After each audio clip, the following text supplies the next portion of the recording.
Somebody give him glory. Just lift up your hand and worship God. Magnify his name. Father, we give you all glory and honor. Praise your mighty name. You are worthy of our praise. We ask in Jesus' name that the power of God will be at work in our lives. Father, show yourself strong. In the name of the Lord Jesus, we pray on the day of liberation that you will liberate us from every oppression of the enemy in Jesus' name. Amen. You may be seated and God bless. Hallelujah. Those of you who are clapping, you are trying. So try harder. Amen. Amen. Amen. Amen. Well, we want to praise God and magnify him for his goodness. And I pray that your life will be blessed this morning as we come. Today is the day of liberation. I pray that you'll be liberated from anything that oppresses you. May God bring you complete liberation and victory. Today you are going to fight against anything that keeps you down, and you are going to receive your freedom. You are going to insist that within the next 24 hours, you will be free from every agent of suppression. Anything that oppresses you and makes you unhappy, you are going to come out of it.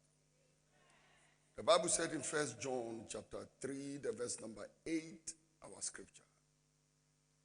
He that committed sin is of the devil, for the devil sinned from the beginning. For this purpose, the Son of God was manifested, that he might destroy the works of the devil. Everybody say, for this purpose. Come on, shout it again, for this purpose. Say it for the last time, for this purpose. Amen. For this purpose, the Son of God was manifested, that he might destroy the works of the devil. So, Jesus himself now began to talk, and he said that the Spirit of the Lord is upon me because he has anointed me to preach the gospel to the poor. He has sent me to heal the brokenhearted, to preach deliverance to the captives and recovering of sight to the blind, to set at liberty them that are bruised, to preach the acceptable year of the Lord. We started off by talking about preaching the gospel to the poor. Yesterday we did healing the brokenhearted. Today we are going to deal with delivering the captives, to preach deliverance to the captives. Everybody say preaching deliverance to the captives. That word deliverance means forgiveness. It means liberation. It means freedom. And it also means remission. So when somebody's sins are forgiven, even that one is an act of deliverance. When your sins are forgiven, it's an act of deliverance. When your sins are forgiven, it's an act of deliverance. If your sins are taken away, it's an act of deliverance. So the forgiveness of sins, remission of sins is an act of deliverance. Liberation, freedom. That is why today I was saying that we will use the word liberation more than we use the word deliverance, because anytime you mention the word deliverance, people are thinking, do I have a demon? Does a demon have to be cast out of me? Sometimes you don't have a demon, but you are under bondage, and you must be delivered. But let's use the word liberation. The word captive means to be captured. It means to be taken. It is like having a prisoner of war. When you've gone to war and you have been captured and you've been taken into the enemy's camp. And the enemy has kept you there. So, when we preach the gospel, through the gospel, people receive forgiveness. We liberate those who are held captive by guilt and condemnation. We set the sick free. We release people who have got demons, people that are bound by poverty, people that are captured by death and its concomitants. We set them free. That is what we are called to do. To let us understand what captivity really is, I want to use, he said, to preach deliverance to the captives. Preach deliverance to the captives. To let us understand what captivity is all about. I will want us to explore Psalm 137. Psalm 137. I will do that, and then in the night, I will go into certain dimensions of Jesus' ministry.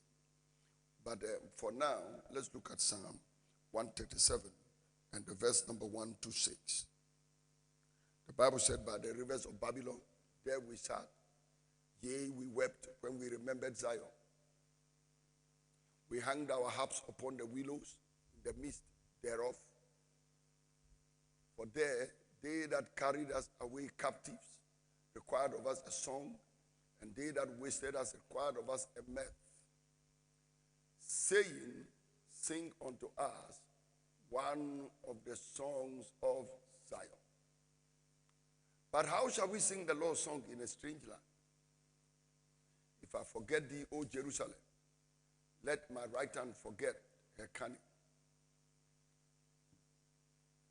If I do not remember thee, let my tongue cleave to the roof of my mouth, if I prefer not Jerusalem above my chiefest joy.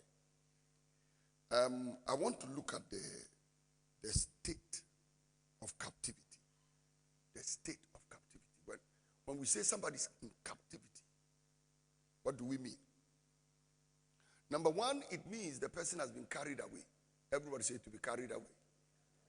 Come on, shout it, to be carried away.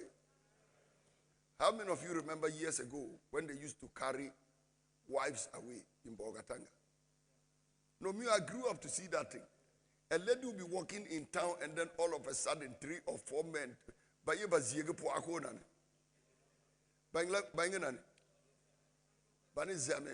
Anzie is the other one. That one is the one people don't like. That one is a bad one. But what do the Talensi say? Banganani. Like a bow, it has a word. You are speaking Orgo, Frafra. Auntie Mary, Bani Wala, Ban, Bagbagapoa, and Bani Yelongoku. Okay. I don't know. Well, they say the word is ba. I have to agree. Auntie Mary is the talented teacher in our house. She's the one who teaches the talents, so I have to accept that. But a girl will be walking about, 2 men who just appear or 3. But I don't think you have seen any like that over the past years. No, you just hear, wow! And they've carried, they've taken away. They've taken her away captive. Now, so it says that, oh, why have you moved? Yeah, by the rivers of Babylon, there we said, yea, we wept when we remembered Zion. Go to verse 2. We hanged our harps upon the willows in the midst thereof. Verse 3. For there, they that carried us away captive. You know, I'm looking at the state of captivity, and I started from the being carried. Because you see, you have to start from the verse 3 before you go back to verse 1. Otherwise, you will not understand the state. Now, why were they sitting by the rivers of Babylon? Why were they weeping by the rivers of Babylon? They were carried away first. That is why I've inverted the text, and I'm starting from the being carried. Now, before you can sit and weep, you must be carried first. And these Jews were carried. And you can imagine, they have to be in captivity in Babylon for 70 years. 70 years. If you went to court and you are even 20 years old and they sentence you to life imprisonment, they sentence you to imprisonment and they say 70 years, you are finished. So you were carried into captivity. For there, they that wasted us required us of a song. They required the song because they had carried them into captivity. Yesterday I was sitting down and thinking, I'm like, how many people in this world have been carried to places they didn't want to go? You can go to university and finish, and the job you got, you were actually carried into the job. Your needs and the lack of employment and everything can force you to go and do something you didn't want to do. You were carried. People have been carried into marriages. They didn't want to enter the marriage. Their parents forced them into it. People have been carried into religions, into churches. They didn't want to attend, but the whole family attends this church. So they were carried into the church. Many things can carry you. Many things can carry you. People can use a gun and threaten you and carry you into things. But I want to talk about one form of captivity, which many of you can relate to. And I will find that captivity in 1 Corinthians chapter 12 and the verse number 1 and 2.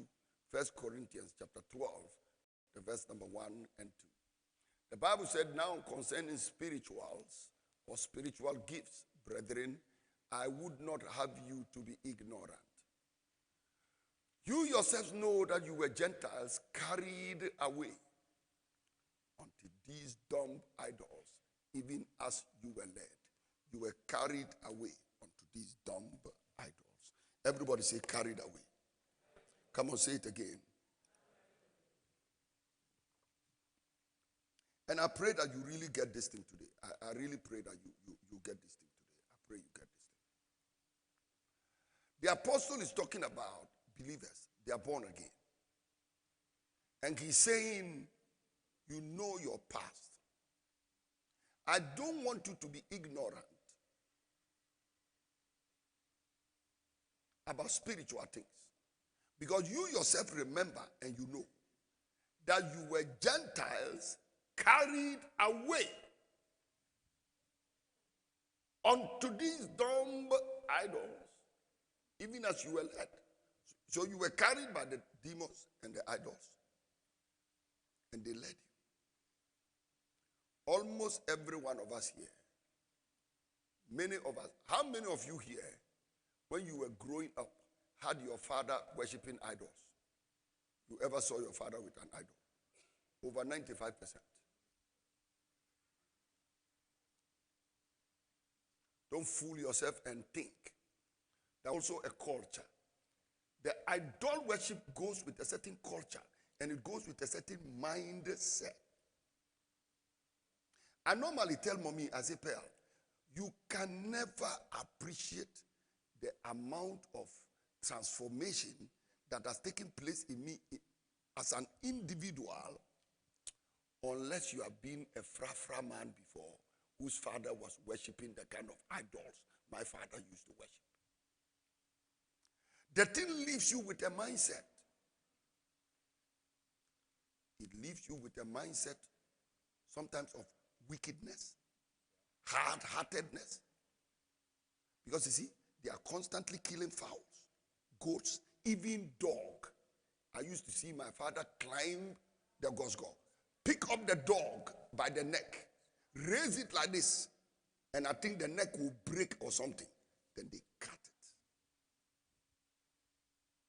So when I grow up as an adult, and I'm standing in my house, and I see security man is dragging sheep, and I know they'll kill the sheep maybe about 2 days later. I look through the window, I see the sheep they are dragging, and I'm crying. No, I cry, real tears. I'm standing at the window and, they want to kill it.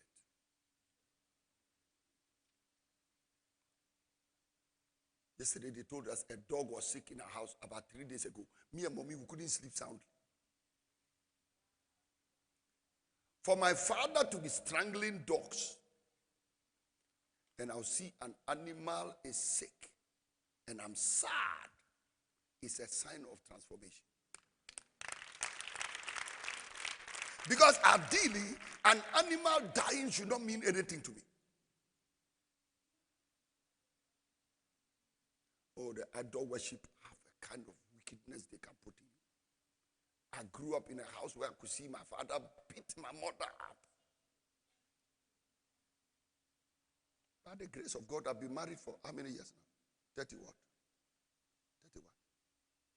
I've never opened my mouth to tell my wife, you know the thing somebody can tell the wife you are a fool. I've never. Not one day. It's not possible. It's not possible. I can't open my mouth and speak that kind of language.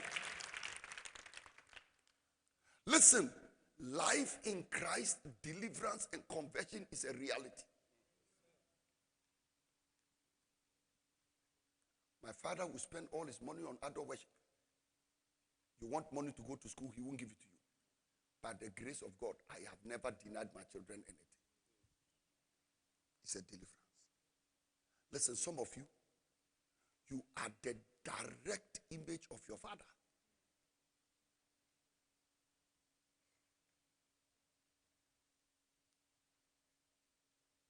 The man worshipped the idols. The family worshipped the idols. They became very wicked. You followed. They became irresponsible. You followed.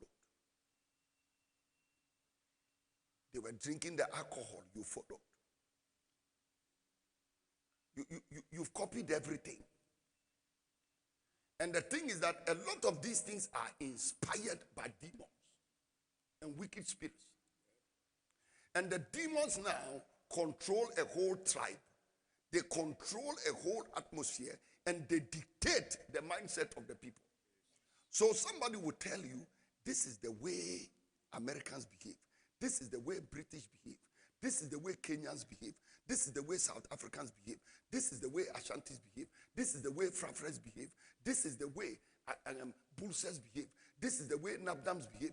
This is the way Talensis behave. And ladies and gentlemen, all those behaviors are controlled by demons.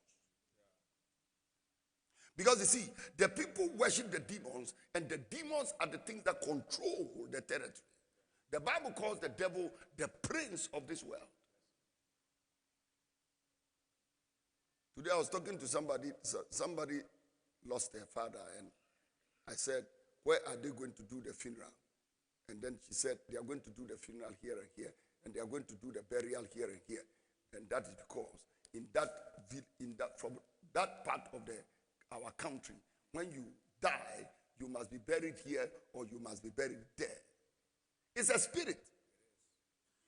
It's a spirit so that even when you're dead, even your corpse is not free. Don't join anything that determines where you must be buried.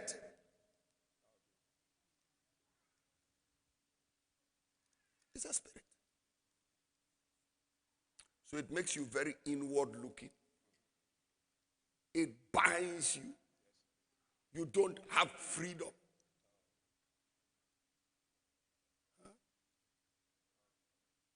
You don't have freedom. Something has carried you. This morning I was talking to somebody. Somebody had a problem, and somebody had a problem, and the COO of EAM was asking me, so does the person know he has this problem? I said no. People who have problems never know it.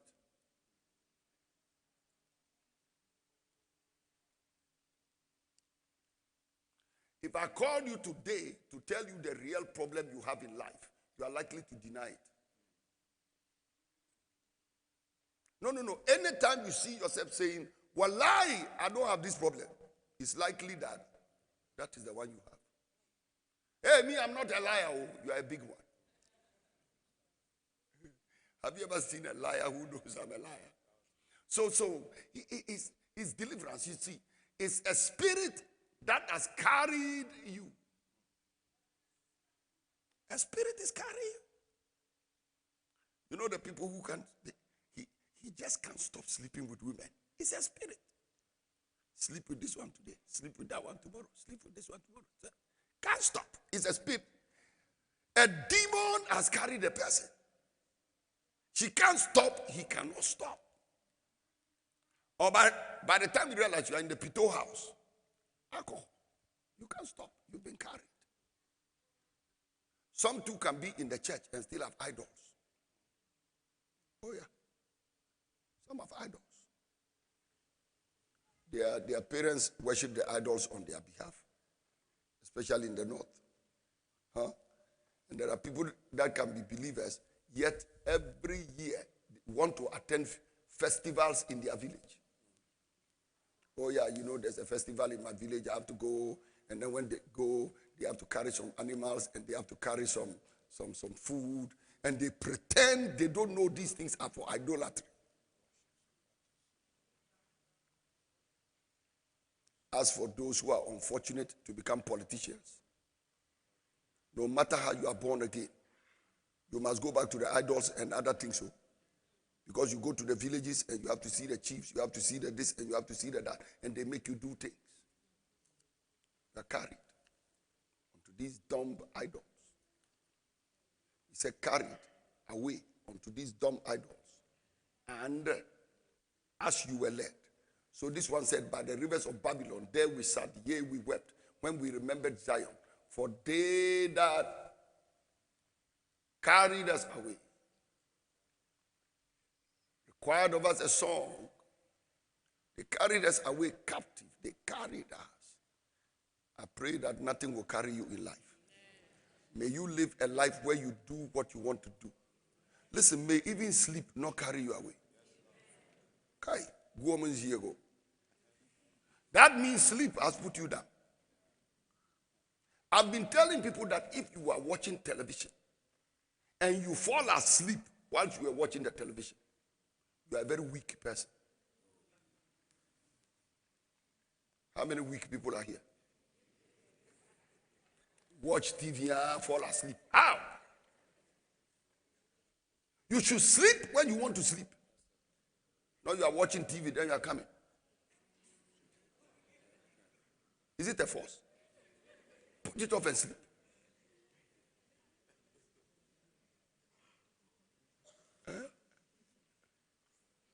Or you are sitting in public every time you are yawning.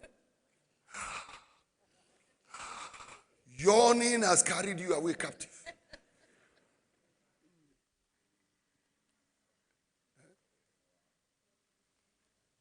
And then something they say, hey, me, my problem is temper. Oh, temper. Before I realize I'm angry. No, anger has carried you away captive. No, your anger must be controlled. I was talking to some pastors in Tamale, and I said, look, anger is something you have to intentionally discipline. It won't just go away. You must discipline it. I told them, I said, you know what? There was a time in my life I had to train myself how to smile even when I'm preaching. Yeah, because I realized there were many things that could provoke the inner system. Many things that could just get me go off. So I had to decide, let me take my time. Let me smile. Let me put on a smile. And at least once in a while, I try a bit, or you don't see it. But when I was a young preacher coming up, I never smiled. No.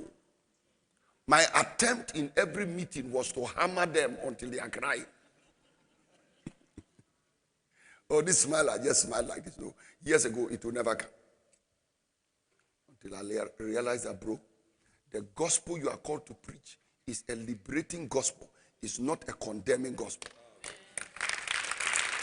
It's a liberating gospel. You must finish preaching, and when people are going home, the people leave their homes with problems and come to church. And by the time they are going home, you, the pastor, you have made it worse. And when they ask you, say the word of God is like a hammer. Jesus said, I came not to bring peace, but a sword.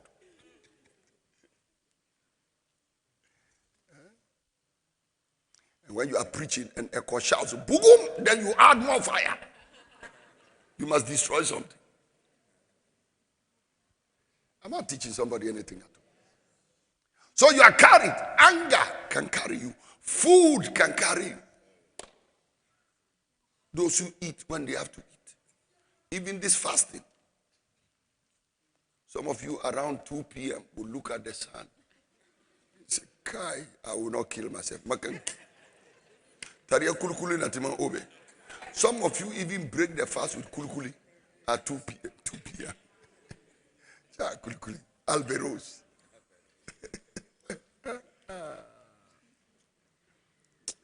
Captivity, something has carried you. But I'm talking to people today who even deaf, may God give you the capacity to resist even death. No, listen, I know people in this life who were diagnosed with cancer and they refused to die. They said, no, cancer cannot carry me. When I'm time, listen, when it's time for me to go to heaven, I will go, but cancer won't take me. I pray, may you resist everything, including death. I remember years ago when I was a child, they brought a movie to the army barracks. I was around 10 years old. They brought a movie to the army barracks. And the title of the movie was The Man Who Refused to Die. All the movies I watch in the army barracks, I have forgotten all, apart from two. The good, the bad, the ugly. And The Man Who Refused to Die. The man who refused to die. May you refuse to die. Refuse to sin. Refuse to be poor. Refuse anything you don't like. From today, anything you don't like cannot carry you. It cannot carry you. Refuse it. Listen, refuse to be carried.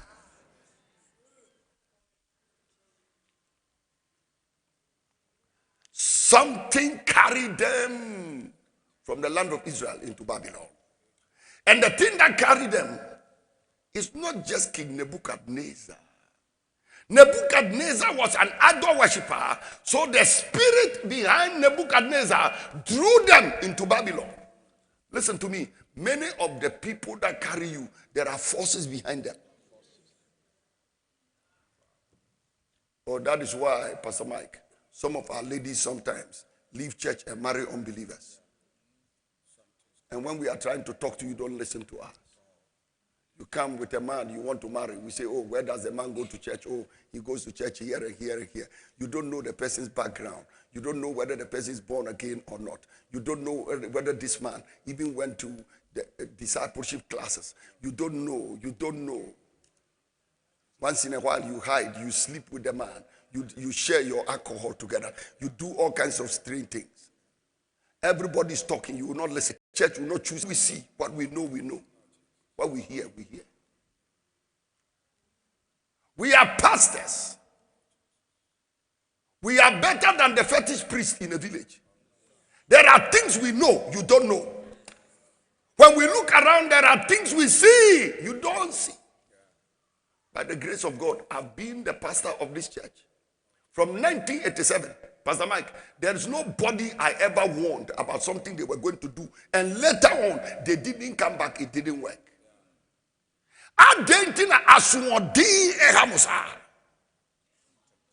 Stubbornness.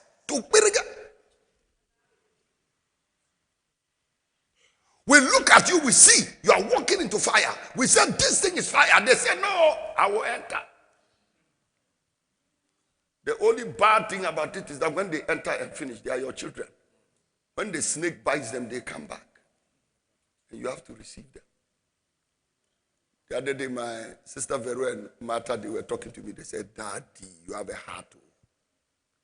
I said, why? They said, there are things that happen to you, and later on, you have to drop all and still receive people. Guess what they said? Martha said, as for this, your heart, me, I don't know. You will know. It comes from God. God makes you like that because that is the way God himself is. That no matter where we go, when we return, he receives us. He receives us. That is what the love of God is all about.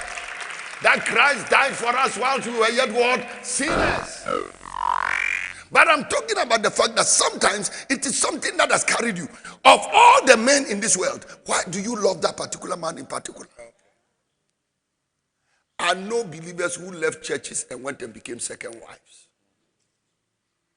I know those who drove their wife and went and married some principality. I know brothers and sisters who sit in the church. When we close, they don't want to marry. They want a girlfriend. And the girlfriend is an unbeliever. Some of them want a boyfriend and he's an unbeliever. Yeah. Some of you sit in a marriage, you are in the marriage, but you have a boyfriend. You have a boyfriend. You have a man. Some man sleeps with you, he's not your husband. And you are with him. and add to your husband. You can even produce a child, you don't know who is the father. Because on that day, the two of them incubated you. Both of them were Googling and perusing you. Now you produce a child, you don't know who shot the ball, whether Aguero or Gabriel Jesus. Gabriel Jesus, you don't know who. And unfortunately, facial resemblance you can show because the two men resemble.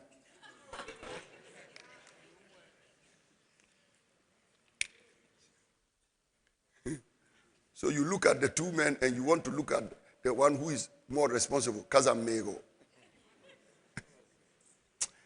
I'm not teaching at all. And a lot of these girls and boys and men you follow, people, the spirits behind them, you have no idea. Oh no, some can watch you and target you. Listen, you can be somebody's wife or husband. Some man or woman somewhere will just target you and invoke all kinds of spirits and all kinds of malams and all kinds of pastors and prophets and teachers and apostles. You are just there and they come and they say, oh, your birthday, they are bringing you a parcel. It's a birthday parcel. You just take this food and you eat and you are never the same again. All of a sudden, the guy's name is Kojo. You are lying down, you are sleeping now. Kojo, Kojo, Kojo, Kojo, Kojo, Kojo, Kojo. The following day, you get up and it's this Kojo you are following. And these days, another thing they can use to carry you captive is Facebook, WhatsApp, Twitter, chatting. They say, oh, they are chatting. Sending pictures of each other, FaceTime, and they are leading you. You are so perverted in the way you think.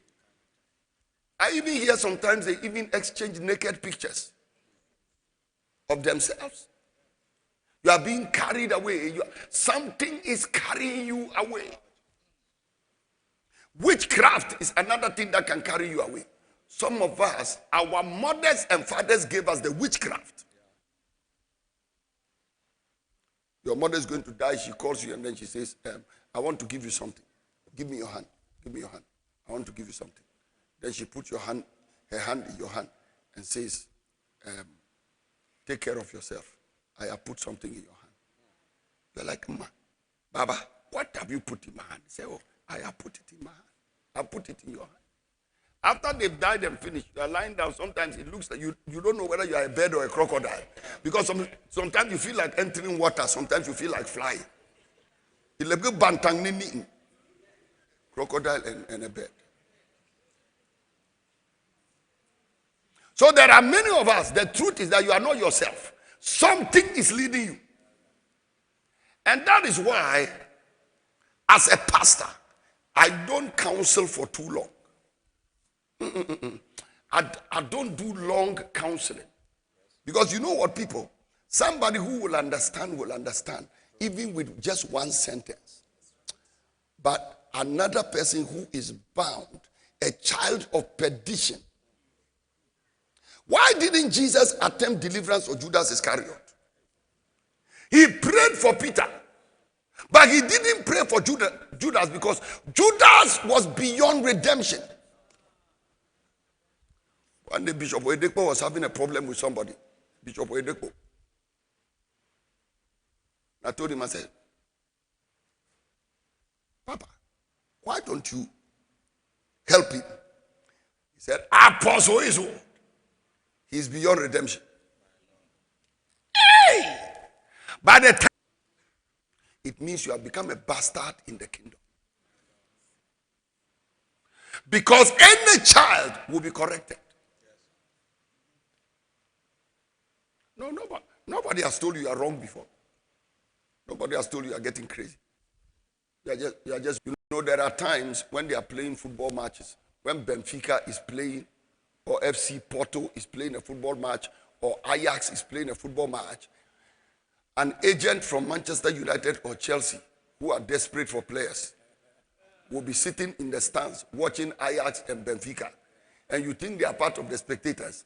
They are not spectators. They are agents and scouts who are looking for good players. These are scouts who are looking for good players so that they go and entice them and take them to their team.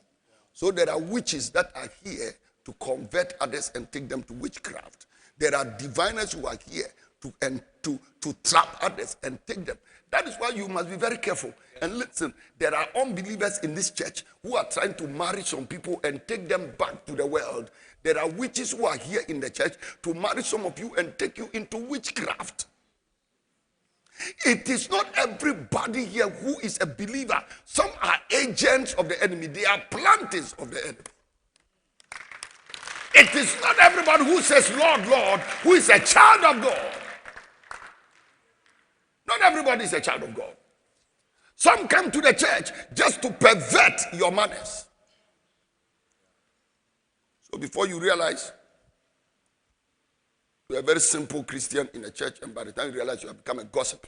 Because a gossip just came around your life and carried you into the gossip. Some time ago, you used to be on fire. Somebody just came around your life and quenched the fire. He said they were carried captive.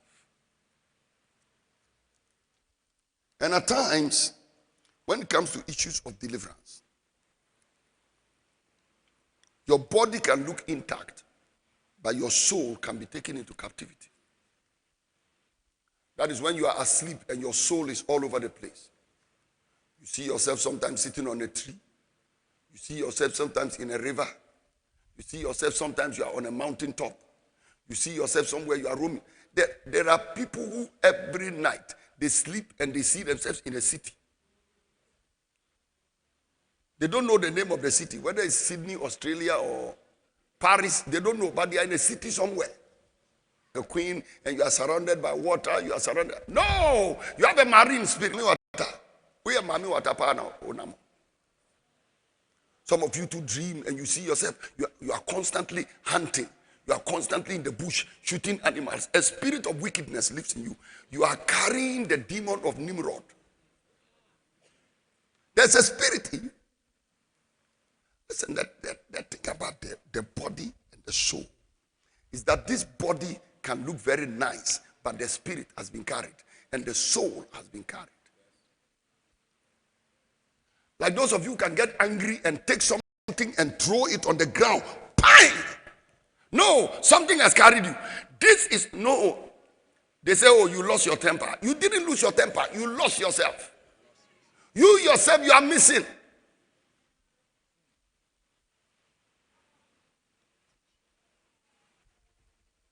Carried us away captive. That's being carried. Being carried. And when they took them into Babylon and they were carried, they sat down by the rivers of Babylon. I call this one change of location. The location has changed. I've left the church, and you don't even know how you appeared at the other place you appeared. I left a marriage, and you don't know how you appeared at the other place you appeared. I have left Jesus Christ, and you don't know how you appeared at the other place you appeared. Something carried you there, and when they carried you there, you sat there. Your location changed. And when your location changes, your vocation is likely to change. When your location changes, your vocation will change.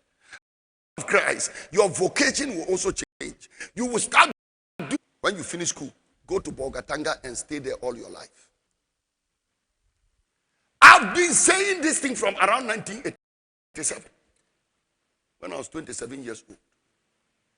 There is no way I can leave Bolgatanga and say it's God who told me to leave. It can, admin, it cannot be God.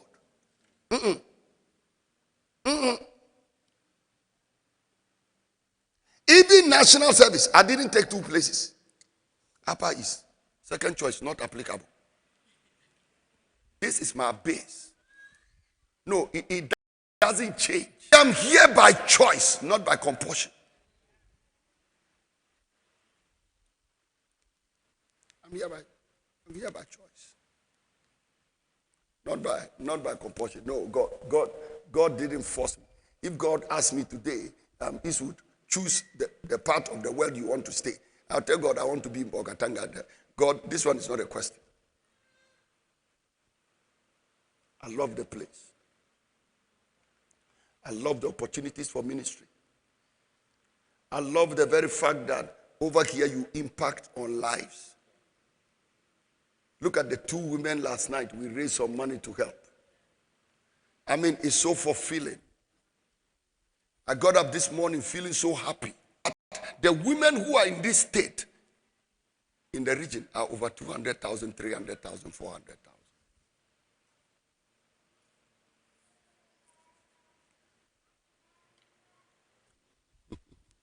This will be too much for some of you to take.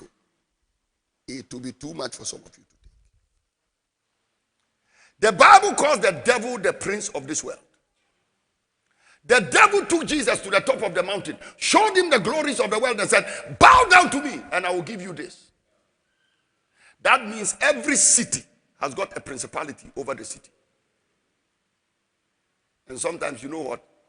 Some of the cities of the world and the places that drag you to go, it is the principalities over those places that have lured you with the charms of those cities to go and stay there.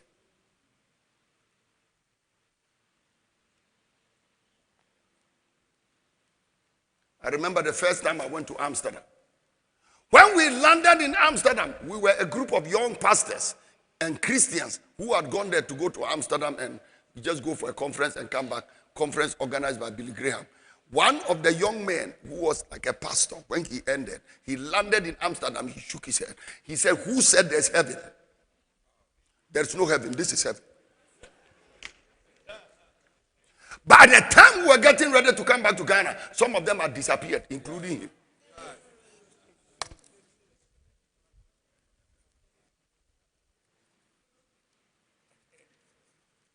Sometimes I get to the airport, I go to a city, and then when you are entering, they say, how long are you staying? I say 1 week. Some of the immigration officers, especially the careless ones, they look at me, they say, are you sure you are staying for just 1 week? I said in my head, this is your country, you give it to me free, I don't want it. Who wants to live in America than them?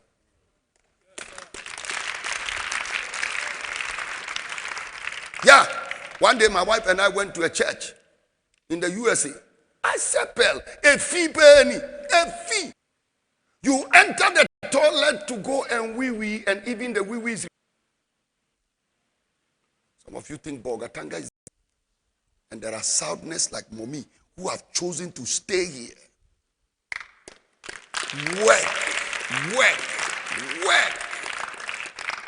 You should see this woman of God with people's school fees, food for children, clothing. Always working budget, though she's not an accountant.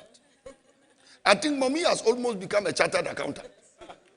Struggling with figures. Sometimes my wife can be depressed for about 3 days, and I've been watching her well. Anytime I see she's conversing with Faustimba, and they converse for about 2 days, then her mood will change. Then I know that Fausti has imparted figures which she shouldn't impart. So I now have to find a trick. Talking to Mommy, what's happening? She said, oh, nothing. Then the school, do they need anything? When she mentions it, I said, but this thing, don't worry about it. We'll take care of it for you tomorrow. Oh, then she said, thank you, Jesus, thank you, Jesus. And the thing has nothing to do with her. It is people's children, it is the school. She doesn't come from here. Who comes from here? The person will leave the ministry and the vision as if they have left nothing. And they think, God, I'm looking for opportunities. No, something can lead you and carry you away. For the ministry is so much that even the one I am doing is like a drop of water in an ocean. Why should I deny the land that? Look at this man Solo. He doesn't come from here. Solo comes from Bono. You think he's a full-timer. Many people don't know he's a teacher. This man is a lecturer in the school. Paulie. Hey, Boga Technical. He's a full-time teacher. But he's everywhere. Everywhere. Look at Ernest. You think he comes from here? As for Ernest, he's an Igbe Frafra. The man is stuck. The man is stuck. Listen, I know when I was coming to talk about captivity, you thought I was going to talk about only demons. But no. This man doesn't see the world like that. Slavery, which people have to be delivered from. When somebody is leaving Africa to go to London, they say they are looking for greener pastures. Doesn't mean Ghana is not a green pasture. People leave Kumasi and go and live in Phoenix, Arizona. Arizona is a dry place. It's even worse than Bolgatanga.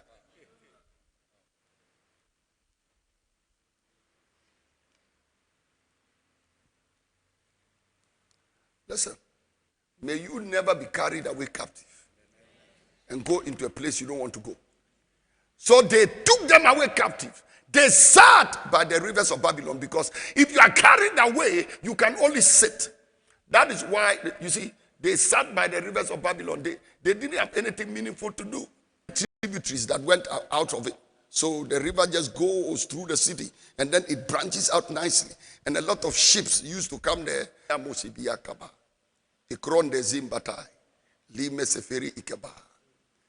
They sat there, and all they could do was menial jobs. Cleaning the banks, they were eating crumbs. Themselves in the king's palace, it was not easy for them. They took them there to join them to eunuchs.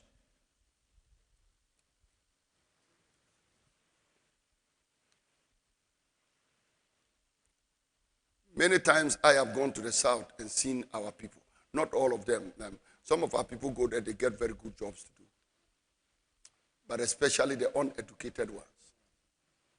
I tell myself, the farming we do in the north, is it not better than to stop farming in the north and go to the south to go and carry corn?